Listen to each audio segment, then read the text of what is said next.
इस बुलेटिन का आगाज करें। सबसे पहले आपको बताएं, सुप्रीम कोर्ट ने सोशल मीडिया पर काबिल एतराज मवाद अपलोड करने का नोटिस लेते हुए पाकिस्तान में यूट्यूब बंद करने का इंदिया दे दिया। सुप्रीम कोर्ट ने नोटिस फिरका वाराना जुर्म में मुलव्विस शौकत अली की जमानत के मुकदमे में लिया। अदालत ने वजारत खारजा और अटॉर्नी जनरल को नोटिस जारी किया है, तो आपको अपडेट कर रहे हैं। सुप्रीम कोर्ट ने सोशल मीडिया पर काबिल एतराज मवाद अपलोड करने का नोटिस लेते हुए पाकिस्तान में यूट्यूब बंद करने का इंदिया दे दिया है। मजीद तफसीलात जान लेते हैं अमानत किस्कोरी से। जी अमानत, बताइएगा। जी बिल्कुल, सुप्रीम कोर्ट की जानिब से फिरका वाराना केस में शौकत अली की जमानत से मुतालिक केस में ये नोटिस लिया गया है और सुप्रीम कोर्ट ने पाकिस्तान में यूट्यूब बंद करने का भी इंदिया दिया है। जस्टिस मुशीर आलम की जानिब से ये रिमार्क्स दिए गए हैं कि दुनिया भर में यूट्यूब जो है वो मकामी जो लोकल कवानीन है उनसे रेगुलेट किया जाता है, लेकिन हमारे मुल्क में कोई कानून ऐसा नहीं है। अमेरिका और यूरोपीय यूनियन में कोई यूट्यूब पर जो काबिल एतराज मवाद है वो नहीं डाल सकता, लेकिन पाकिस्तान में जो है वो हर बंदा जो है यूट्यूब पर वो चीजें डाल रहा होता है और हमारे इदारे जो हैं वो इस हवाले से कुछ नहीं कर रहे। जैसे काजी अमीन ने ये रिमार्क दिए हैं कि कोई यूट्यूब पर चाचा तो कोई मामा बनकर बैठ जाता है। हम तहम्मुल का मुजाहरा कर रहे हैं, लेकिन आखिर इसका इख्तिताम तो होना है। जैसे काजी अमीन ने इस्तफसार किया कि क्या FIA और PTA ने देखा है कि यूट्यूब पर क्या हो रहा है, जिस पर PTA हुकाम ने बताया कि वो सोशल मीडिया पर जो काबिल एतराज मवाद है उसको हटा नहीं सकते, सिर्फ जो है वो रिपोर्ट कर सकते हैं।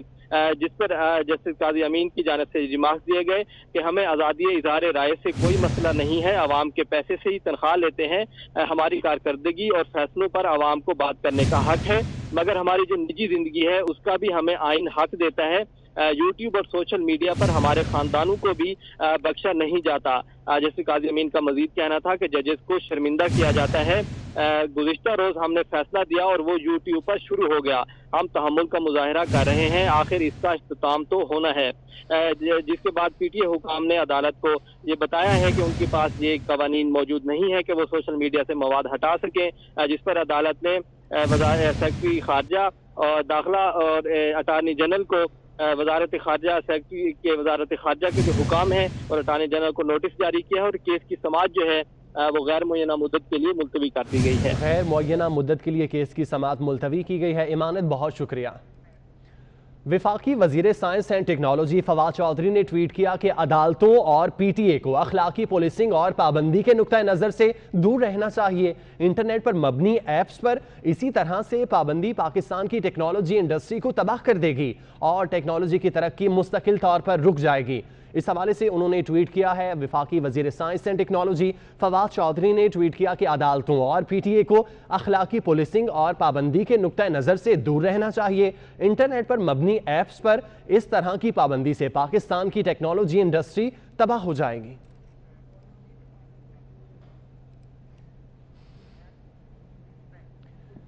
हिंदुस्तान ने अक़वाम मुत्तहिदा के सेक्रेटरी जनरल अंतोनियो गुतेरेस की अपील की धज्जियां बिखेर दी।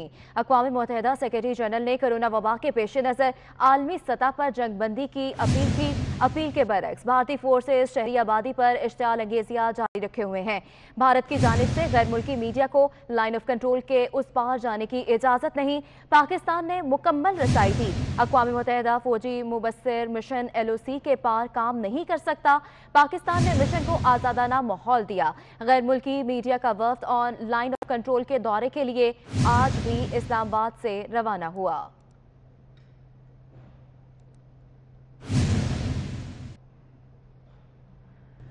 रावलपिंडी में बेटे के तशद्दुद का निशाना बनने वाली मां फूट फूट कर रो पड़ी। कहती है अब बेटे की बख्शिश का कोई जरिया नहीं।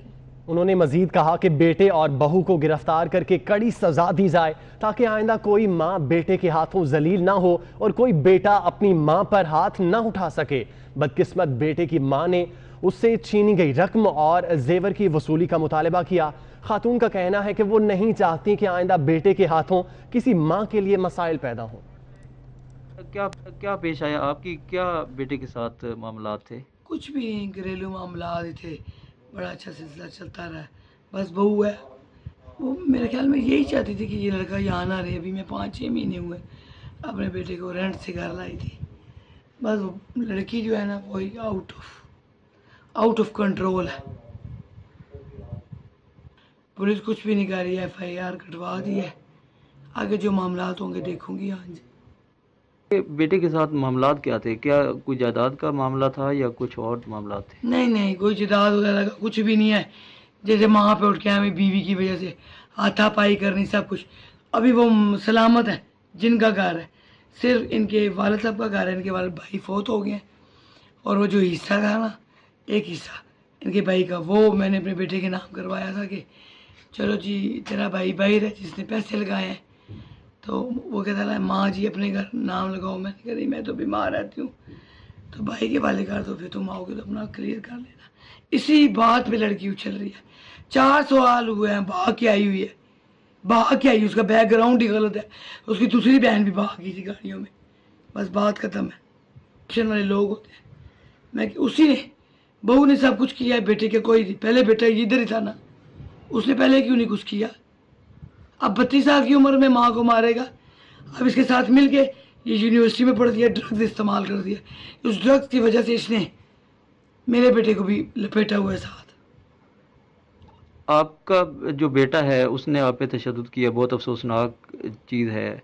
आप क्या कहना चाहेंगी हुकूमत से और इंतज़ामिया से जो अभी तक इसके खिलाफ एक्शन नहीं हुआ? खाली बेटा ही तो नहीं है, पहले बहू ने सब कुछ किया है। कोई बेटा नहीं है, बहू के सारे घर वाले हैं। 30 बंदे आए थे हमला करके, तो ये इन्होंने तो अंदर मारा है, फिर उसने बलवा कर दिया। मैं तो हॉस्पिटल थी, पीछे तोड़ फोड़ की है। बाकी बहू ने सब कुछ किया है। बेटा अब साथ हमें नाम है ना, बीवी की वजह से उसने मुझे मारा है। पहले क्यों नहीं मेरे बेटे ने मुझे मारा? ये 5वीं दफ़ा हमला हुआ है। जब से ये औरत मेरे घर में आई है, पूरा मल्ला गवाह है। झूठे झूठे बयान दे रही है। बेशक गले में मोहल्ले में जाए, मोहल्ले में जाए, गवाही लें। अगर कोई शैतानियत निकलती है तो ज़रूर। ये बताएं, वीडियो में जो हमने देखा उसमें तो आपका जो बेटा है वो आपको मार रहा है। बहू साथ है ना, चीखे कौन मार रहा है? आवाज़ सामने है, बहू है, चीखे मारी है। बहू थी और बेटा था। बेटी मेरी मुझे बाद में आई है छुड़ाने के लिए। वो तो ऊपर थी, मैं तो ये यहाँ थी अंदर। आपका गुस्सा ज्यादा बहू की तरफ नजर आ रहा है, बेटे की तरफ इतना ज्यादा नहीं, क्योंकि बेटे ने गुस्से वाली बात ही नहीं थी। ये अपने मैके से आई है, ये अपने मैके से आई है। 12 बजे ये चली जाती है नाश्ता करके, रात को 12 बजे ये आ जाती है। उस दिन ये 10 बजे वापस आ गई थी। बेटे के बारे में क्या कहना चाहेंगी? दोनों ही मुलव्वस है ना। उसे बीवी बहुत अच्छी लगी, माँ ने, जिसने इतना 32 साल उसको इतना बड़ा जवान किया। मैं दरमियान में अटकी हुई, मुझे कुछ समझ नहीं आ रही। मगर ना बहू ने बहुत कुछ किया, मेरे बेटे ने भी। अब बख्शिश का कोई जरिया नहीं है, बख्शिश का कोई जरिया नहीं, इन्होंने कुछ बचाओ छोड़ा ही नहीं है। अब जितनी से जितनी हो इसको अंदर, इससे पूछा जाए कि क्या चाहते हो, और इसको मेरी बहू को सजा मिले, दोनों को सजा मिले। इन्होंने ताकि आइंदा कोई माँ जलील ना हो, ना कि कोई बेटा हाथ ना उठा सके, और सही असूल के तहत जायज तरीके से मेरी वसूली हो। जो पैसा भी गया घर से, जेवर भी गया, और इतना हो कि मुझे तहफ़्फ़ुज़ मिले और सारा कुछ नेमल बदल का हल निकले। वो इसलिए कि मैं नहीं चाहती किसी माँ के लिए कोई प्रॉब्लम हो, किसी बेटी के लिए हो। और अगर इस तरह की बहुएं चलती रहेंगी तो बड़े मराब है। मेरी 2 बहुएं, एक वापस ले लिया और मुशर्र खजाना की सदारत का हुक्म वापस लेकर नया नोटिफिकेशन जारी कर दिया है। अटॉर्नी जनरल ने वफाकी हुकूमत का नया नोटिफिकेशन इस्लामाबाद हाई कोर्ट के सामने पेश कर दिया, जिसके बाद हाई कोर्ट ने दरख्वास्त निपटा दी। एहतशाम कियानी से तफसीलात जानते हैं। एहतशाम बताइएगा क्या तफसीलात हैं? दरख्वास्त निपटा दी गई है। देखिए, वफाकी हुकूमत ने एक और यू टर्न लिया है, जिसमें NFC अवार्ड की जो तश्कील थी उसका पहला नोटिफिकेशन वापस ले लिया गया है, जिसमें मुशीर खजाना हफीज शेख ने NFC अवार्ड की सदारत करनी थी। अब वो नोटिफिकेशन वापस लिया गया है। अब वजीर खजाना इस जो अवार्ड की जो कमेटी है उसकी सदारत करेंगे। नया नोटिफिकेशन अटॉर्नी जनरल की जानिब से आज अदालत में पेश किया गया है। गुज़िश्ता समात पर अटॉर्नी जनरल ने अदालत को यकीन दहानी कराई थी कि वो नोटिफिकेशन वापस ले लिया जाएगा और उसके बाद एक नया नोटिफिकेशन जारी किया जाएगा। आज जब अदालती कार्रवाई का आगाज हुआ तो अटॉर्नी जनरल की जानिब से नया नोटिफिकेशन अदालत के सामने रखा गया और ये बताया गया कि पहला नोटिफिकेशन वापस ले लिया गया है, जिसके बाद अदालत ने यह रिमार्क दिए कि आप चूंकि दरखास्त गैर मौसर हो चुकी है इसलिए इसको निपटा दिया जाता है। मोहसिन शाहनवाज रांझा जो कि दरखास्त गुजार के वकील थे, उन्होंने ये दलाइल दिए कि हमारे लिए खुशी की बात है कि हमने हुकूमत को कानूनी जो काम था वो करने पर मजबूर किया। उसके बाद अदालत ने ये दरखास्त निपटा दी है। अब मुशीर खजाना हफीज शेख तदारत नहीं कर सकेंगे, चूंकि नोटिफिकेशन ठीक है एहतशाम, बहुत शुक्रिया, आप हमें तफसीलन आगाह कर रहे थे। घरेलू और कमर्शियल गैस सारिफीन पर 73 अरब रुपए का इजाफी बोझ डालने का यह मामला है।